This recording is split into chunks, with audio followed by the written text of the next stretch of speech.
Hello everyone and welcome back to Sudden Wealth. I do hope you're having a wonderful day. If you do enjoy the content, please consider dropping that like and subscribe. So thank you very much. By the way, just a quick update for the weekend. It may be a bit difficult for me to post any content.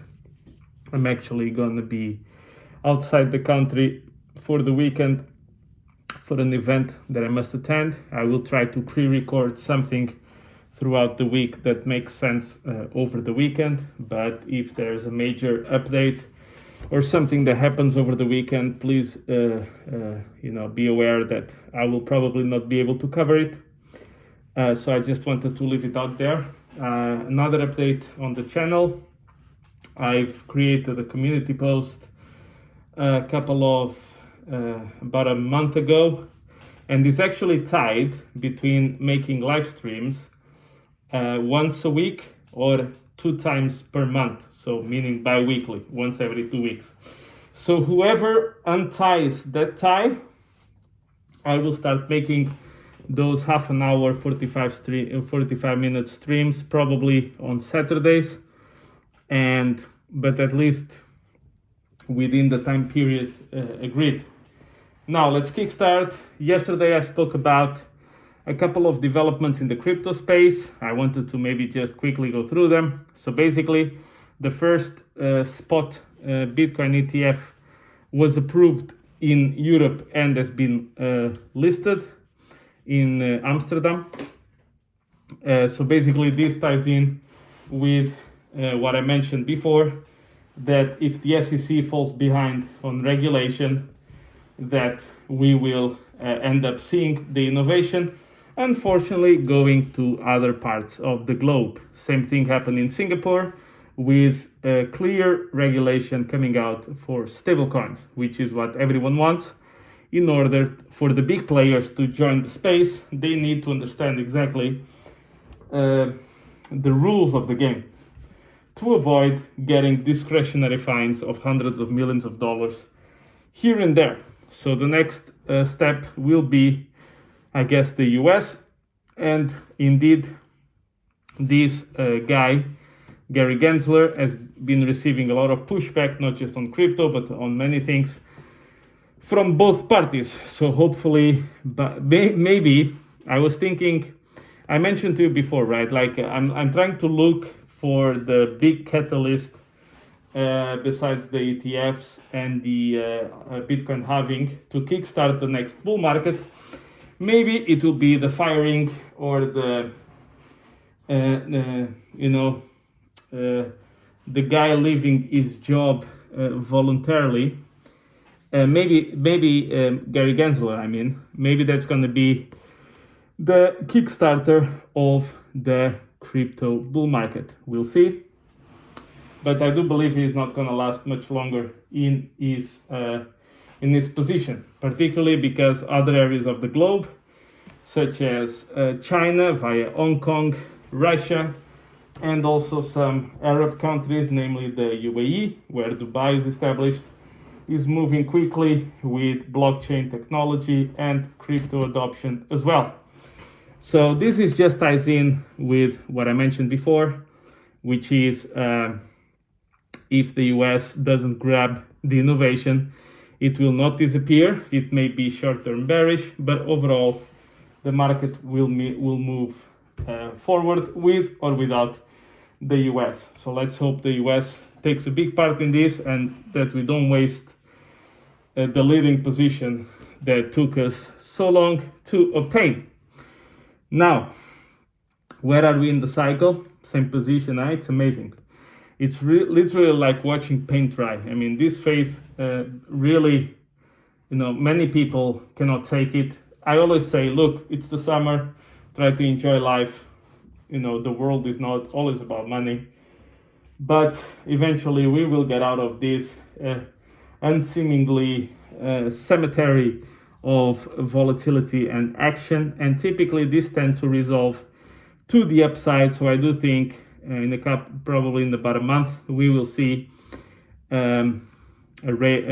we should be start approaching the 35K and then move. And by the end of the year, probably we're going to reach close to 40K. But let's see.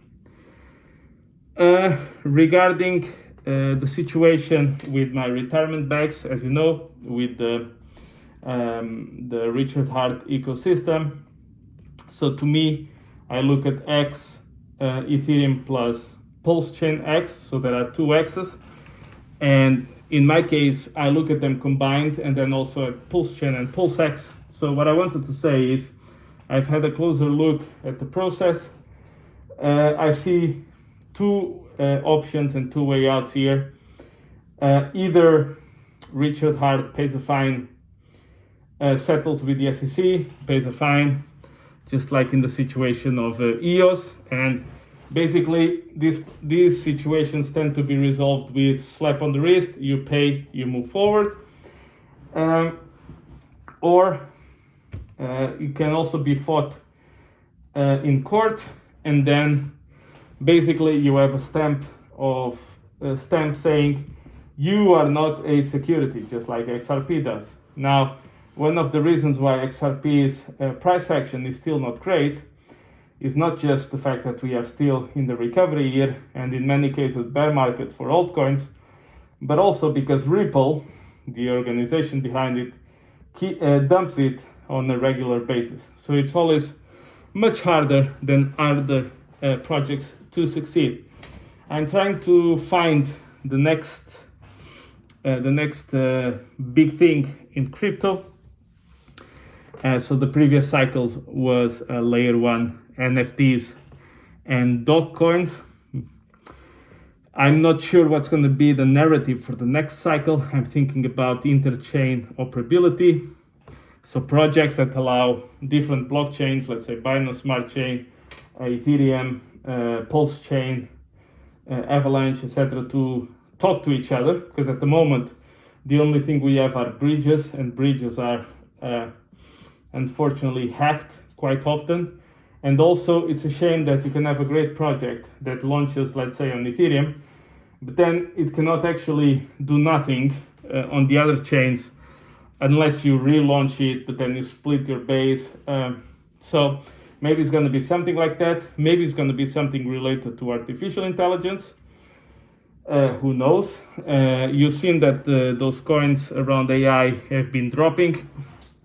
I mentioned at the time, AI, the meme of AI came too soon, so it may be difficult to, I said that this meme came too soon. I don't think it's going to be the major meme. Maybe I'm wrong, but we will see. I do think with the power of centralized institutions, I do believe DEXs will be more important. I'm talking about real DEXs, not Uniswap that delists projects and keeps other projects which are complete scams. I'm not talking about that one. I'm talking about real decentralized exchanges, as crypto was intended to be. So maybe that's going to be the narrative of this cycle. To me, it's still unclear. I think with the passage of time, some stuff will become more clear as we move forward. So let's try to figure out what the big narrative is going to be. I do think a lot of money can still be made in this space, but very important to be transparent and to be also rational. I do think the opportunity in crypto is no longer as easy and as big as it used to be, and as more cycles go through, the less and less opportunity and the more difficult will become. So let's see if I can pick the right thing, if I get the feeling for the right narrative, and that I can create my ambitioned generation wealth over the next crypto cycle. So thank you very much, guys, and I will catch you in the next one.